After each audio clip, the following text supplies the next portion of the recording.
দিলীপ ঘোষকে নিয়ে দীর্ঘদিনের টালবাহানা চলছিল। ২১শে জুলাইয়ের মঞ্চে দিলীপ ঘোষকে দেখা যাবে কিনা তা নিয়ে নানা জল্পনা ছড়িয়েছিল।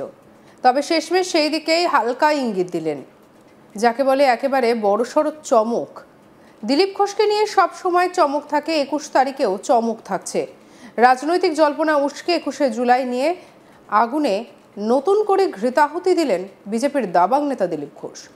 একমাত্র আজ তাক বাংলাকে একেবারে এক্সক্লুসিভ সাক্ষাৎকারে ঠিক এই বার্তাই দিয়েছেন দিলীপ বাবু। তিনি ঠিক আমাদের একান্ত সাক্ষাৎকারে কি বলেছেন শুনুন। দিলীপ ঘোষকে নিয়ে সবসময় চমক থাকে, ২১ তারিখও থাকবে। দিলীপ ঘোষকে নিয়ে সবসময় চমক থাকে, ২১ তারিখও থাকবে। বৃহস্পতিবার সায়েন্স সিটির সভায় বিজেপির নতুন রাজ্য সভাপতি হিসেবে শ্রমিক ভট্টাচার্যকে বরণ করে নেয় বঙ্গ বিজেপি। তবে সেখানে প্রাক্তন সভাপতি দিলীপ ঘোষকে আমন্ত্রণ জানানো হয়নি। যদিও শ্রমিক জানিয়েছেন তিনি দিলীপকে ব্যক্তিগতভাবে ফোন করেছিলেন। তবে রাজ্য বিজেপির এহেন গুরুত্বপূর্ণ অনুষ্ঠানে তার অনুপস্থিতি সত্যি চোখে পড়ার মতো। এ নিয়ে নতুন করে দলের আভ্যন্তরীণ সম্পর্ক নিয়ে প্রশ্ন ওঠে। রবিবার সকালে খড়গপুর শহরের রেলওয়ে বাংলোতে হাজির ছিলেন বিজেপি নেতা দিলীপ ঘোষ। সেখানে সাত সকালেই প্রাতঃভ্রমণে বেরিয়ে সংবাদ মাধ্যমের মুখোমুখি হয়েছিলেন চা চক্রের মাঝে। সেখানে একাধিক প্রশ্নের উত্তর দিয়েছেন। তার মধ্যে অন্যতম ছিল দিলীপ ঘোষ বিজেপিতে আদৌ থাকছেন কিনা, তৃণমূলে যোগদানের যে জল্পনা রয়েছে তাতে তিনি যোগদান করছেন কিনা। সেই প্রশ্নের উত্তরে দিলীপ ঘোষ আমাদের আজ তাক বাংলাকে দেওয়া একান্ত সাক্ষাৎকারে জল্পনা উস্কে তিনি বড় বার্তা দিলেন। সাফ জানিয়ে দিলেন দিলীপ ঘোষকে নিয়ে বরাবরই বিভিন্ন চমক থাকে, ২১শে জুলাইও চমক থাকছে। কি বলছেন শুনবো। দিলীপ ঘোষকে নিয়ে সবসময় চমক থাকে, ২১ তারিখও থাকবে। দিলীপ ঘোষকে নিয়ে সবসময় চমক থাকে, ২১ তারিখও থাকবে। তাই ২১শে জুলাই শহীদ সমাবেশে দিলীপ ঘোষ তৃণমূলে যোগ দিতে পারে, ২১ তারিখেও চমক থাকছে। ফলে ২১শে জুলাইয়ের তৃণমূলের শহীদ সমাবেশে দিলীপ ঘোষের যোগদান যে জল্পনা চলছিল তাকে সত্যি হতে চলেছে। এই জল্পনা আরও জোরালো হয়ে গেল।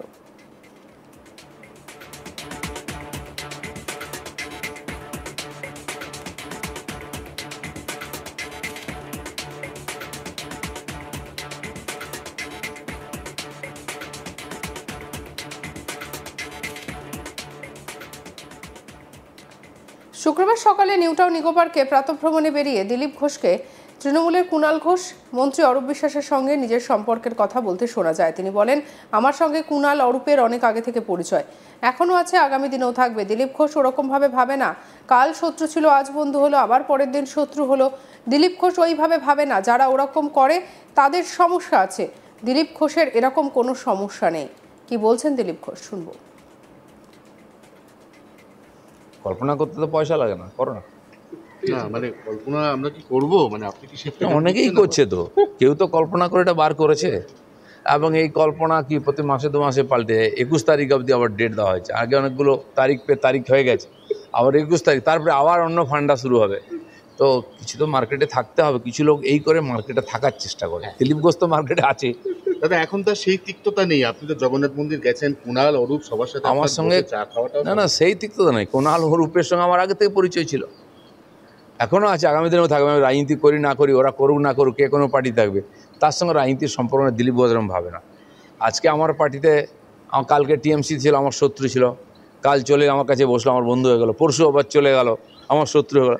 দিলীপ ঘোষের বন্ধুত্ব শত্রুতা এত হালকা নয়। যারা এভাবে করে তাদের রাজনীতির ব্যবসা করে, তাদের সমস্যা আছে, টিকে থাকতে হয়। দিলীপ ঘোষের এরকম সমস্যা নেই। কিন্তু দাদা বলা হচ্ছে যে জগন্নাথ দেবকে সাক্ষী রেখে শ্রমিক ভট্টাচার্য বলছেন যে বঙ্গোপসাগরেই তৃণমূলকে বিসর্জন দেব, ওই জগন্নাথ মন্দিরে বিজেপির পক্ষ থেকে আপনি প্রতিনিধিত্ব করেছেন। আমি কারো প্রতিনিধিত্ব করিনি। আমি একজন নাগরিক হিসাবে, আর ওখানকার যারা সংস্থাপক, চিফ সেক্রেটারি আমাকে আর মন্দির বলে লিখে চিঠি দিয়েছে, কোনো বিতর্ক নাই। সেই জন্য আমি একজন সম্মানীয় নাগরিক হিসেবে, সম্মানীয় সরকারি আয়োজন ঠিকই আছে, আমি গেছি। কারণ আমি মনে করি ওই মন্দির তৈরিতে আমারও ট্যাক্সের টাকা আছে, সমাজের টাকা আছে, কারো পৈতৃক সম্পত্তি নাই। আর বহু লোক মন্দির করলে আমাকেই ডাকে, হয়তো আমাকে হিন্দু নেতা বা হিন্দু ভক্ত হিসেবে মনে করে, উদ্বোধন করায়, পুজোতে করায়। আগামী 20 তারিখ আমাকে উত্তরপাড়ায় ডেকেছে, সপরিবারে গিয়ে রুদ্রাভিষেক করবো ওটা শিব মন্দিরে। তো তারা যদি ডাকে আমি যাব না? কোন পার্টির কে কী করতো, তার বাবা কি পার্টি করে, তার ছেলে কি করেছে, আগামী দিনে কী করে, ওই ভেবে আমি কারোর সঙ্গে বন্ধুত্ব করি। এরপরে সাংবাদিকরা দিলীপবাবুকে প্রশ্ন করেন যে তার রাজনৈতিক ভবিষ্যৎ কী। সেই প্রশ্নের উত্তরে দিলীপ ঘোষ স্পষ্ট জবাব দেন, আমার রাজনৈতিক ভবিষ্যৎ পার্টি ঠিক করবে, কার ভবিষ্যৎ কে ঠিক করবে তা ভগবানের খাতায় লেখা আছে। আমাকে বিজেপি নিয়ে এসে একটা জায়গা দিয়েছিল, আমি নিজে থেকে আসিনি, পার্টি চেয়েছে তাই আমি এসেছি। যদি এখন সাধারণ কর্মী হিসেবে কাজ করতে হয় তাতেও সমস্যা নেই। কি বলছেন শুনবো। কার ভবিষ্যৎ কে ঠিক করতে পারে সে তো লেখা আছে ভগবানের খাতাতে। আপনি নিজে কি ক্যালকুলেট করছেন, মানে কোন দিকে যাচ্ছে ব্যাপার? আমাকে ভারতীয় জনতা পার্টি নিয়ে এসে তার জায়গা দিয়েছে পার্টিতে। আমি রাজনীতি করতে নিজে থেকে আসিনি, আমার সেটা কোনোদিন করিও নি। পার্টি চেয়েছে, আমি একজন কর্মী হিসাবে পার্টিতে এসেছি। পার্টি আমাকে সাধারণ সম্পাদক রাজ্যে বানিয়েছে, সভাপতি দুবার বানিয়েছে, আমাকে এমএলএ বানিয়েছে, এমপি বানিয়ে টিকিট দিয়েছে। আমি কোনোদিন কিছু চাইনি পার্টির কাছে। আর এমনকি আজকে পার্টি আমাকে যে গাড়ি দিয়েছে আমি ব্যবহার করছি বা সিকিউরিটি, সেটাও আমি কোনোদিন চাইতে যাইনি। ঘটনা পরিপ্রেক্ষিতে পার্টির প্রয়োজন মনে হচ্ছে। পার্টির যদি মনে হয় আমি সাধারণ কর্মী হিসাবে কাজ করব, তো আমি যেরকম করবো, আগে কোনো পদ নেই। পার্টি যেখানে আমি ডাকে সেখানে আমি যাই, যেখানে ডাকে না সেখানে যাই না। এটাকে আমি পার্টির সিস্টেম মনে করি। দিলীপ ঘোষকে নিয়ে দীর্ঘদিনের টালবাহানা চলছিল। 21শে জুলাইয়ের মঞ্চে দিলীপ ঘোষকে দেখা যাবে কিনা তা নিয়ে নানা জল্পনা ছড়িয়েছিল। তবে শেষমেশ সেই দিকেই হালকা ইঙ্গিত দিলেন, যাকে বলে একেবারে বড়সড় চমক। দিলীপ ঘোষকে নিয়ে সব সময় চমক থাকে, 21 তারিখেও চমক থাকছে। রাজনৈতিক জল্পনা উস্কে 21শে জুলাই নিয়ে আগুনে নতুন করে ঘৃতাহুতি দিলেন বিজেপির দাবাং নেতা দিলীপ ঘোষ। একমাত্র আজ তাক বাংলাকে একেবারে এক্সক্লুসিভ সাক্ষাৎকার দিলেন। কি বলেছেন শুনবো। দিলীপ ঘোষকে নিয়ে সবসময় চমক থাকে, 21 তারিখও থাকবে। দিলীপ ঘোষকে নিয়ে সবসময় চমক থাকে, 21 তারিখও থাকবে। বৃহস্পতিবার সায়েন্স সিটির সভায় বিজেপির নতুন রাজ্য সভাপতি হিসেবে শ্রমিক ভট্টাচার্যকে বরণ করেছে বঙ্গ বিজেপি। তবে সেখানে প্রাক্তন সভাপতি দিলীপ ঘোষকে আমন্ত্রণ জানানো হয়নি। যদিও শ্রমিক জানিয়েছেন তিনি দিলীপকে ব্যক্তিগতভাবে ফোন করেছিলেন, তবে রাজ্য বিজেপির এহেন গুরুত্বপূর্ণ অনুষ্ঠানে তার অনুপস্থিতি সত্যি চোখে পড়ার মতো। এই নিয়ে নতুন করে দলের আভ্যন্তরীণ সম্পর্ক নিয়ে উঠেছে প্রশ্ন।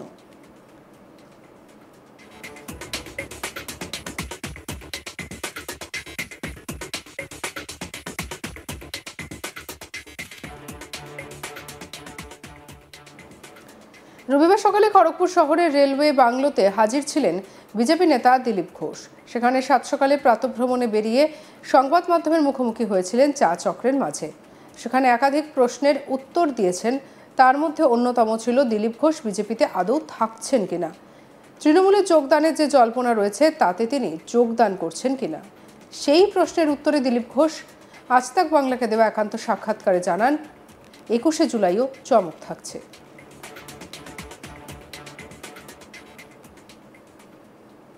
সঙ্গে রাখুন আজ তাক বাংলার ইউটিউব চ্যানেলকে। আরও অন্যান্য খবরের জন্য লাইক, কমেন্ট, শেয়ার, সাবস্ক্রাইব করতে ভুলবেন না।